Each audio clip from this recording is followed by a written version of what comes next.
Bisschen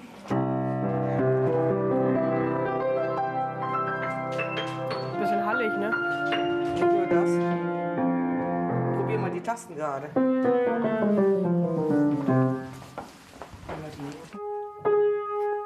Der ist furchtbar am Klappern, aber da ist nichts Richtiges. Das ist wie, als ob ein Auto immer aus der Kurve fliegt. Wenn die Bremse nicht funktioniert, also es braucht einfach eine Inspektion, dass es wieder funktioniert. Nein, ich habe keine. Ein klarer Fall für Klavierbauerin Annette Grötzner und Auszubildende Franziska Dippon. Der Flügel muss in die Werkstatt. Eine schwere Aufgabe. 300 Kilo wiegt das Instrument. Was man nicht hier hat, das muss man hier haben. Deswegen sind wir auch als Frauen nicht unbedingt überfordert damit. Wenn man einen Mann dabei hat, ist es nicht schlecht. Aber wichtig ist eigentlich hierbei, dass man zu dritt ist. Der dritte ist Annette Grötzners Sohn Alexander, Klavierbaumeister. Also so ganz so ohne ist es trotzdem. Also es geht, aber man merkt schon, was man anhebt. Seit 8 Jahren steht der Flügel bei Familie Bäuschlein und wird von den Kindern bespielt. Weg in eine Werkstatt muss er nun zum ersten Mal. Ich habe gestern gleich nachgefragt, wie lange, weil er wird echt fehlen. Also er wird einfach als Instrument hier fehlen und er wird einfach wahnsinnig viel genutzt. Alles gut. Man sieht, da steckt Routine dahinter. Manchmal erfährt Annette Grötzner aber auch Skepsis, wenn sie zum Abtransport kommt. Wir waren bei einem älteren Herrn, sollten ein Klavier abholen und es war nur eine Stufe, also wie hier, weniger sogar, kein Problem. Und ich habe gesagt, Franzi, das schaffen wir alleine. Und dann habe ich ein bisschen nachgedacht und habe gesagt, nee, ich weiß, wenn wir zu zweit kommen, der alte Herr gibt uns das Klavier nicht mit. Also habe ich meinen Mann mitgenommen und der hat dann sich mit dem Herrn unterhalten und wir haben das Klavier rausgeschafft. Und er war nachher der Ansicht, ja, der Mann hatte 2 Frauen mit und die haben den Transport gemacht. Wie wird der Flügel wohl klingen, wenn er wiederkommt? Die Werkstatt von Annette Grötzner liegt in Hettstadt nahe Würzburg. Neue Klaviere werden hier nicht gebaut. Aber viele alte Instrumente wie das von den Bäuschleins kriegen ein zweites Leben. Zwischen 1920 und 1938, das ist eigentlich so die beste Zeit für Klavierbau gewesen, meiner Ansicht nach. Weil einfach zwischen den Kriegen ist einfach besser gebaut worden. Vor dem Ersten Weltkrieg hatte man das Wissen noch nicht. Und nach dem Zweiten Weltkrieg war das Problem mit Platz und Geldmangel. Und so sind eigentlich für mich immer die schönsten Instrumente aus dieser Zeit zwischen den 2 Kriegen. Das Klavier, an dem Franziska Dippon arbeitet, ist auch 100 Jahre alt. Es gehört einem Herrn aus Ochsenfurt, den sie davon überzeugt hat, dass das Klavier noch zu retten ist.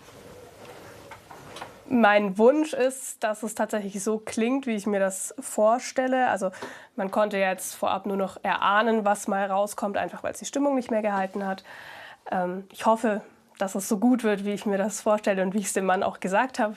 Und ansonsten, ich finde es einfach schön, wenn es dann am Ende wieder wie neu aussieht von innen. Das ist für mich, das finde ich sehr zufriedenstellend. In diesem Jahr wird Franziska mit ihrer Ausbildung fertig.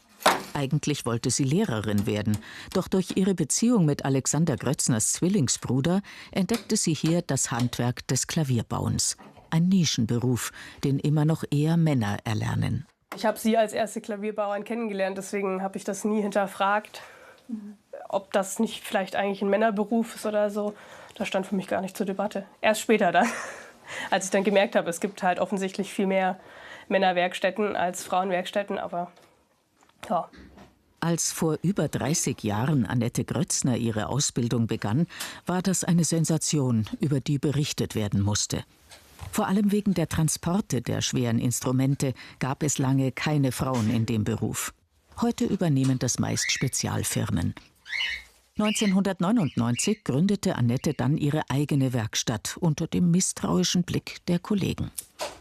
Hier in Würzburg gab es nur Männer, gab keine Frauen. Das schon. Und ich habe die zwischendurch dann auf Klavierbautagungen getroffen und da war es schon so ein bisschen so von oben herab. Gut, die waren alle wesentlich älter. Ich war nicht nur Frau, sondern auch noch jung, was also dann noch schlimmer ist. Aber man hat mich auch nicht ernst genommen. So konnte ich mich sozusagen im Untergrund hocharbeiten, ohne dass ich als Gefahr wahrgenommen wurde. Das war also in der Hinsicht für die Selbstständigkeit auch sehr schön. Aus dem Eine-Frau-Betrieb ist nun ein Familienbetrieb geworden. Alexander ist letztes Jahr nach der Meisterschule in die Werkstatt gekommen und auch Franziska bleibt nach der Ausbildung hier. Bei dem alten Klavier müssen jetzt 200 weitere Saiten aufgezogen werden und auch sonst ist einiges zu tun. Ob alles geklappt hat, zeigt Franziska uns in ein paar Wochen. Aber erst fahren wir mit ihr nach Hammelburg. Dort wird sie gleich ein außerordentliches Instrument stimmen. Ich kenne den Flügel schon. Der ist einfach ein bisschen besonders durch seine Größe und durch seine Saitenzahl. Der hat ein bisschen mehr Saiten als ein normaler Flügel und ist einfach ein Instrument von sehr hoher Qualität. Das hat man nicht jeden Tag. Der Flügel gehört der Bayerischen Musikakademie, ein Steinway-Konzertflügel, das größte und teuerste Modell des Herstellers. Zweimal im Jahr wird er von der Werkstatt Grötzner gestimmt.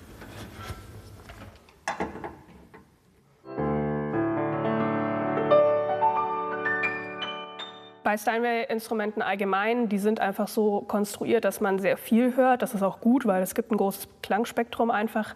Ist zum Stimmen halt ja, immer eine kleine Herausforderung, weil man einfach sein Gehirn ein bisschen trainieren muss, auf was es hören soll.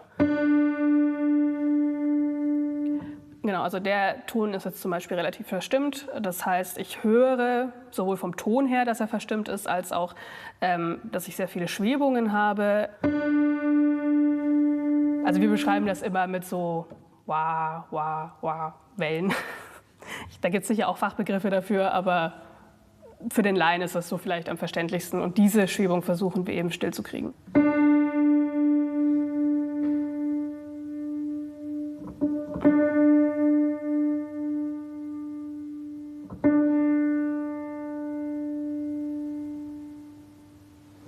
Weitestgehend, ja. Etwa eine Stunde braucht Franziska, bis der Flügel gestimmt ist. Und dann muss er natürlich noch mal ausprobiert werden. Normalerweise spielt sie lieber ohne Zuhörer, aber für uns macht sie eine Ausnahme.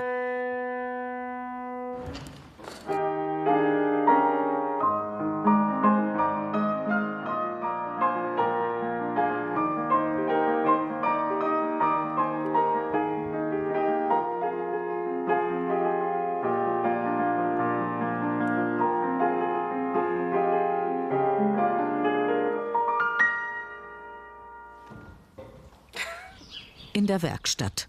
Das alte Klavier 2 Wochen später. Da ist es. Es steht, es hat Saiten. Es sieht aus wie ein Klavier. Bisher bin ich sehr zufrieden. Ja, es ist optisch sehr schön geworden. Was jetzt klanglich rauskommt, ist dann die andere Frage. Auch die Mechanik hat Franziska überarbeitet. Und nun wird sich zeigen, ob das Klavier wieder spielbar ist. Die Hammerköpfe auf die Saiten treffen.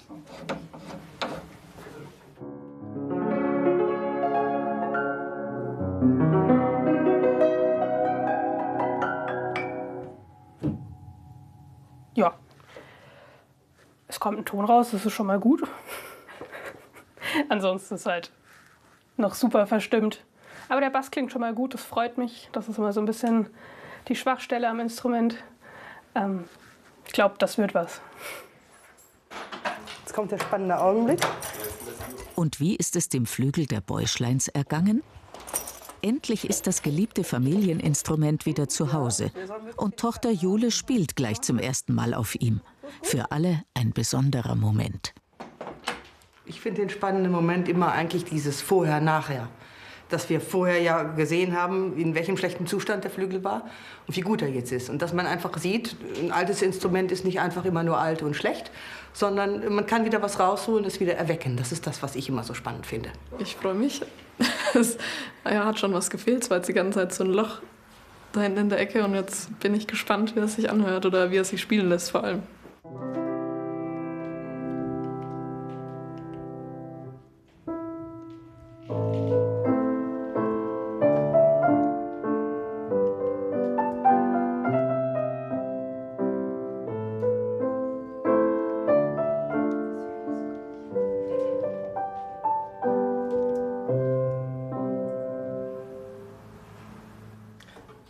Hört schon einen Unterschied.